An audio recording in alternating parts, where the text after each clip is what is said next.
Salo. Merci. À vous la parole. Thank you very much. If you'll permit me, I will actually speak through some slides I've put together. I'll come and open it up.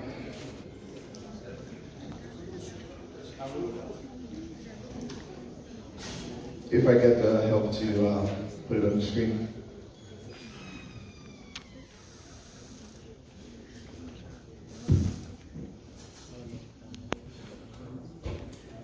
Wonderful. Well, thank you very much for this opportunity. They say, well, where I come from, they say that you only get an opportunity to speak in front of this great a crowd twice in your career. The first time when you're on the way up, and then when you're on the way down. So it's great to be back here. Well, that's more of a joke. I've never actually been able to speak in front of a distinguished crowd like this, and so I'm incredibly honored. In our midst, we have heads of federations, continental federations. We have representatives of governments of different African countries. Delegates from over 50 countries in Africa, all invited by Mr. Nasser, under the auspices of His Excellency, the President of Egypt, and head of the Africa Union 2019, President Sisi. I am very honored to be here, and I promise to do my best to share my learnings with you. So,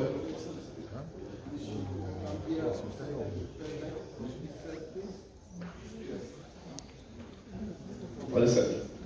So they're asking you to come to the center. Oh, I see. Okay. Well, thank you very much. So, I've been invited to come because of two of the hats that I wear. Thank you very much. Two hats that I wear from NVIDIA and Alliance for Africa's Intelligence.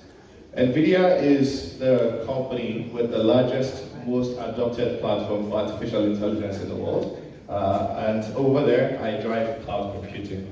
Pretty much my mission there is to put the most powerful technologies and tools in the hands of innovators everywhere in the world so that they can keep creating solutions that solve problems.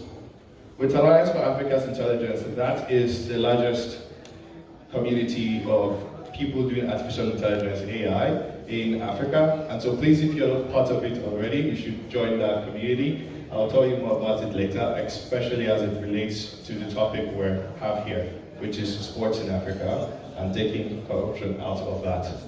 I'm also Nigerian.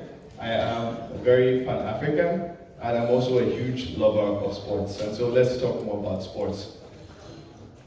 On the picture there is Amadou Gallo. He is the Vice President of NBA. The NBA from America has chosen to now have an Africa branch, and Amadou is one of those who's driving this process. And so he has said that everybody is an athlete, right?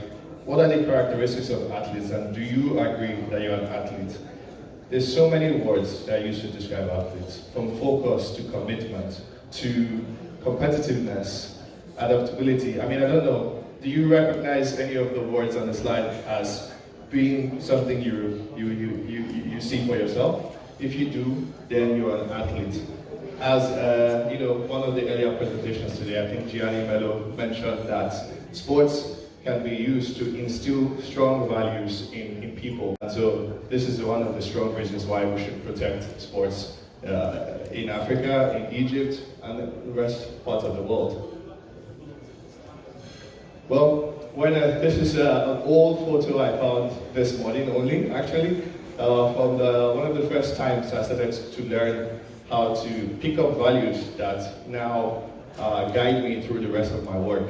Right, this is when I was in college at Columbia University, where there were very few Africans there in New York at the time. It was my great friend here, Jose, from Cape Verde, Yasser Diab, my best friend at the time from Sudan, and also Maurice from Sudan.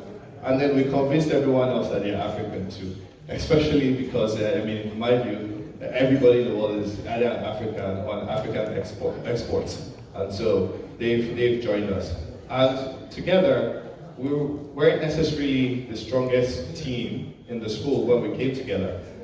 But we built some we started to identify each other's personalities, each other's weaknesses, each other's strengths, and start to put together a strong team. For example, Maurice over here, he's one of the strongest people I know. He runs through like a bull through the middle of the park and carries the team with him. Jose, you can think of him as the Ronaldo of the sport. He always loves to run really fast and scores a lot of goals. My friend Zhishen Jun from China, or like I say, he's African too. He loves to dive for balls, and we let him do that. So he became our makeshift goalkeeper. And together, we're able to find that strength together as a team, as a bond, and win. We actually won the Intramural Championships for 2 years running, even though we were just kids who were engineers and different roles. And we ended up beating the varsity team of the school by working together and leveraging our values. And so, like Engineer Khalid mentioned earlier on in his talk as well, sports is this brilliant tool that brings us together, right? It really does help bring the community together, all of Africa. I mean, if you remember any World Cup, any soccer or football World Cup, you find that Africans from all countries will support one another when we're on the big stage. In fact, even in my home, my mom never likes football, right? She just wants to watch the Nigerian home videos. That's her thing. But when it comes to the World Cup and Nigeria is playing, or any African country is playing, she is there and she's going to watch.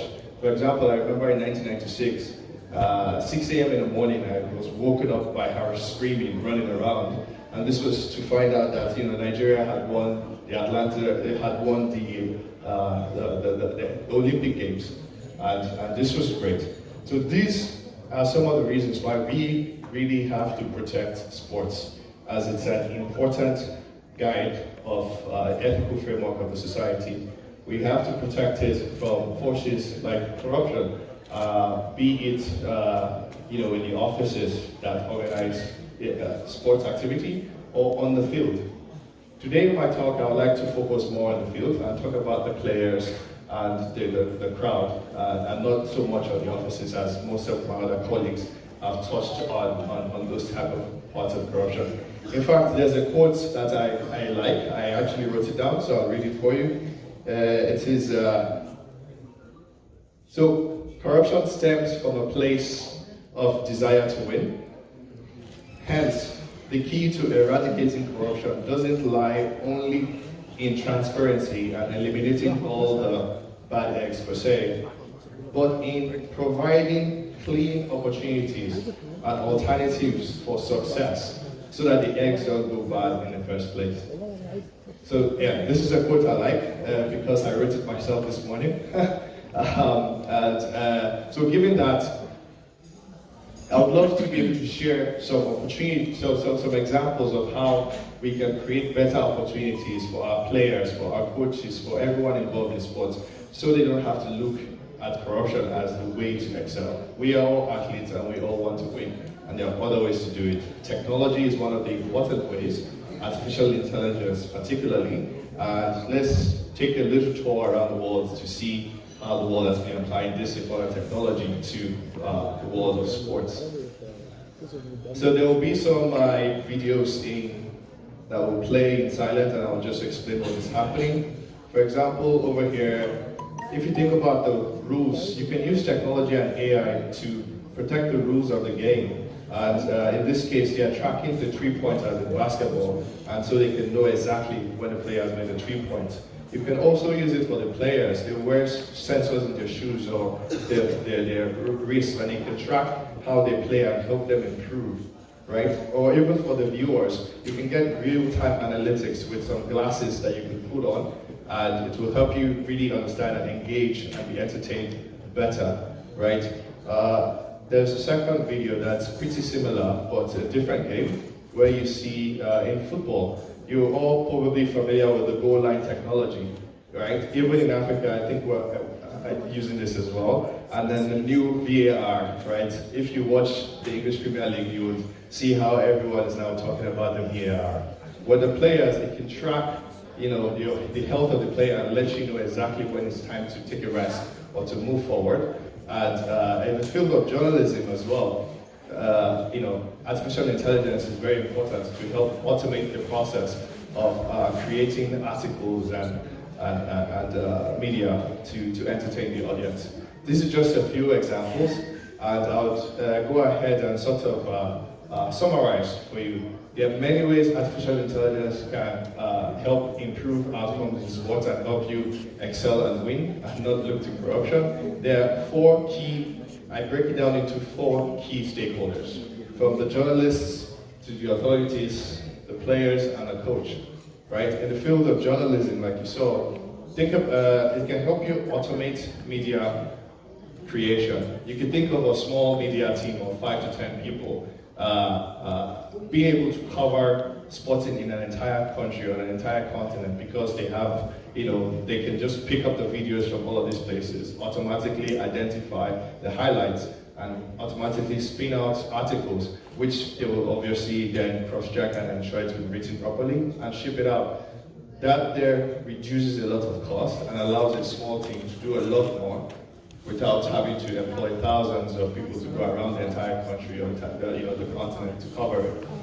When you look at authorities, this is about, just like we saw, upholding the rules of the game, right? Tracking in football, tracking when the ball has crossed the goal line so nobody can argue, although we still argue when we see the replay. But yes, to track that the ball has gone across the line. And now you have a lot more people agreeing that, it wasn't false, it wasn't bribery, but it was the truth, because you've tracked it with technology. On the side of, and if you want to just touch a little bit on the offices, when you bring in more technology, you start and digitize information, you start to make things a bit more transparent, right? And so you start to make things more transparent in the office and increase efficiency, make people work faster. And that really reduces opportunities for corruption. On the side of the player, I see MyAfrica as a place of do-it-yourself first, where we're not necessarily blessed with the thousands and the most number of teachers or coaches. So for the most part, we typically start by reading on our own and learning on our own, right? So these days, with the help of the phones that is in everyone's hands, you can install some artificial intelligence apps on your phone that would help you become a much better player. For example, it can take videos of, say, you're a tennis player, and every time as you hit the racket, the video tracks your motion and tells you what you're doing right and what you're doing wrong. And that way you're able to self-teach, and then eventually, when you've reached a certain level, you can then start to go to your coach, right? And so now we'll move to the coach. The coach is the mastermind of the team, looking to understand each and every piece of his or her team so they can place them correctly. With artificial intelligence, you can better track your players, have deeper insights into who is good at what and who isn't, and figure out how to move your teams around. This, we've seen a lot of applications around the world, and it would be great as if we adopt it more within Africa. So, this artificial intelligence we've been talking about, what exactly is it? We've had many different explanations. Most people think about robotics, running around, chasing us or trying to take our jobs, but those are very, very far from what artificial intelligence is. Artificial intelligence is only a tool that helps you see the world clearer and create a lot of jobs, actually. Very, very different. I'll use a very simple, small example of the coach. I like the coaches. Say, you're a coach, you just joined a new team, and you want to really understand that team. Say this team has stored a lot of videos, 100 hours of videos for a very long time. It'll take you a while to watch all those videos and try to understand how that team is performing. But with the help of artificial intelligence, you can have all these, images or the words and the sound. You can process it through the artificial intelligence in the middle, which would then, through trials and corrections and all of that, it will eventually learn what is within this 100 videos that you have. And at the end of it, it will recognize patterns, it will contextualize them, put them within, what those patterns mean, and eventually start giving you predictions on what is within the video. This is what artificial intelligence can do. It helps you look through history a lot faster, and that will improve the way you make decisions. So you're not just guessing, but you're correct most of the time. And so, this is my favorite player. I believe some people in the room might know who this is. He's Mohamed Salah. He's my favorite player because Liverpool is my favorite club, my favorite team, and there's times when we lose. Without artificial intelligence, I am afraid we will not win because the rest of the world is already using this technology. We have to find our way, our own way to adopt it. Just an example, I was reading an article the other day of how SAP was able to work with the German team for the Football World Cup. And through analytics, advanced analytics, they were able to improve the effectiveness of their coaching of each player. You can imagine checking to know when a player has eaten enough food or drank enough water and how that affects the game. We need to be able to understand and analyze things at these levels if we want to go really far. And the truth is, we can do it. So these are the ingredients I see if you want to win with artificial intelligence. It's about powerful computers, very powerful computers. It's about, if I was to explain that a bit, I talked about 100 hours of video. If you use a weak computer to watch those videos, to process those videos, it could take you 3 months to watch them. But if you use a powerful computer, like NVIDIA GPUs, which is the company I work for, you can move from watching it in 3 months to doing it in 3 days or a few hours, depending on how many of these GPUs you put together. So without powerful computers, which is what a lot of our scientists in Africa are facing today. You have very smart scientists and professors in your universities, but today they don't have these tools to be able to apply their knowledge to compete with the rest of the world, so we need those. And then it's to even move from these smart teachers to smart students and train more people. There are new innovative ways we can employ to expanding the number of people that are getting trained in important technologies. And Alliance for Africa's Intelligence can help with this. I'll share more later. And then finally, when you have these two things together, you have to put them in an environment where they will excel, right? It's in policy, it's in helping with the taxes, because we know that these people, these innovators, are incredibly important to helping increase the revenue, increase the experience, reduce corruption. We have to really work together to create that innovative environment for them. And so, to come closer to the close of my talk, just touch a bit again on Alliance for AI. It is the largest community of AI developers and innovators in Africa. And if we was to summarize some of the things we do, we've got a database, we provide advisory, some learning content, and a few special projects we identify will be useful to the community.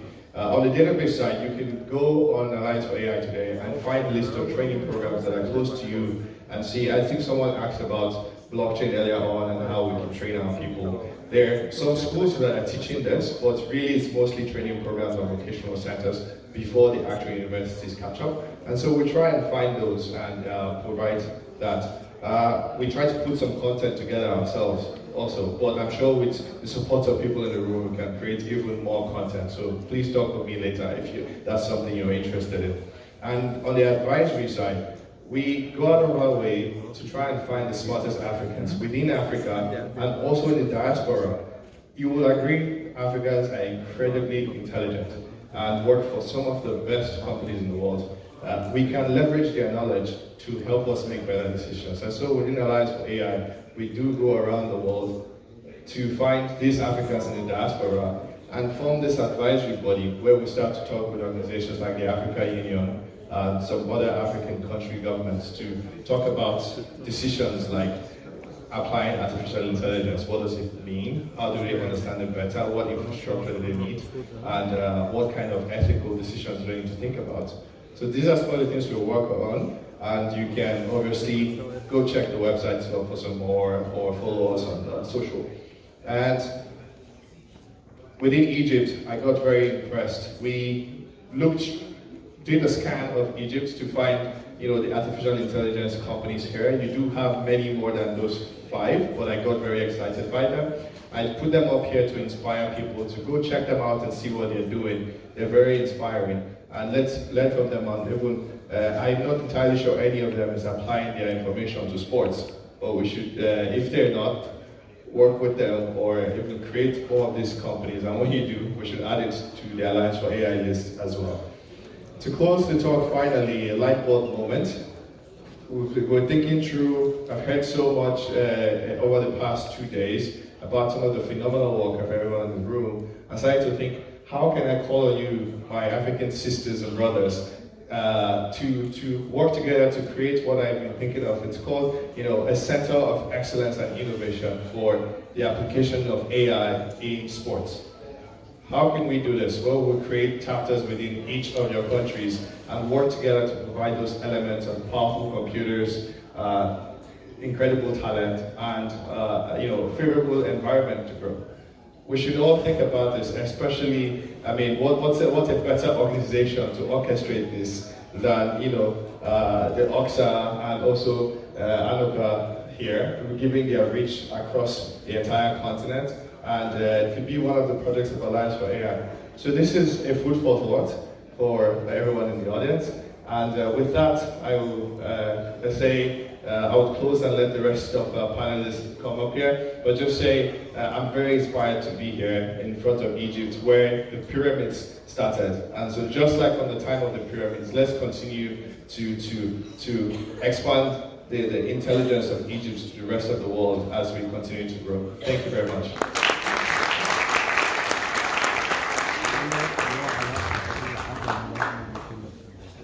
Merci Alexandre de cette présentation que j'espère va être très utile et très intéressante pour nos amis tous présents ici et pour tous les pays africains. Thank you very, very much. I think... Merci bien. Hello. Yeah, this works well. Yeah, this works well. Here you go. Thank you very much. Yes. So, wonderful points, my panelists have raised. I used to think that way as well. When we encounter new technologies and new discoveries, the first reaction is fear of the change and what it's going to do. And when you come up at artificial intelligence, the first thing you start to think is, especially when the media has put the robots in front of you and there's all this propaganda, people talk about unemployment. That's the first thing that comes to mind, and that's what I used to think as well. But then I'm also a very strong student of history, and I read a lot. And I believe the best way to look into the future is to also look at the past and see what has happened. And so if we took a short trip down memory lane to the past to see how other technologies have influenced the world, you will find that it's actually the opposite. When the technology comes in, it ends up improving the way we live, improving the way we apply our values as human beings, and also creating a lot more jobs. A very simple example, if you remember, most of us would remember this, but there was a time when there was no more, a mower to clear the grass, the grass in front of a field. People used to use, I used a cutlass when I was a child to clear the grass, but it was never ever smooth. But hundreds of years before I was born, somebody created the lawnmower, right? And with that lawnmower, they started to have a very even grass. If you think 100 years after they created that, or at the time when they created the lawnmower, there was worries that people that used to clear the grass with a cutlass would lose their jobs. But then fast forward hundreds of years later, what started to happen with those fields that were created? They became the very fields where you play sports today. Golf, football, they're all played on the field where that lawnmower cleared. What has that created? It's created the sporting industry that we are talking about today that is worth almost $1 trillion. Almost $1 trillion came from just creating the lawnmower. Today, artificial intelligence is that lawnmower. If we pick up artificial intelligence, you direct where it's going to go. What new opportunities are you going to create for millions more people who are going to have millions more jobs because of this new technology? And the last bit I'll add there is there are side effects to this technology, which is the exact reason why everybody in this room has to be the one who creates the technology so you can determine what side effects happen. If not, you will just accept the side effects that comes from technology built outside of Africa, and we can't have that. Thank you.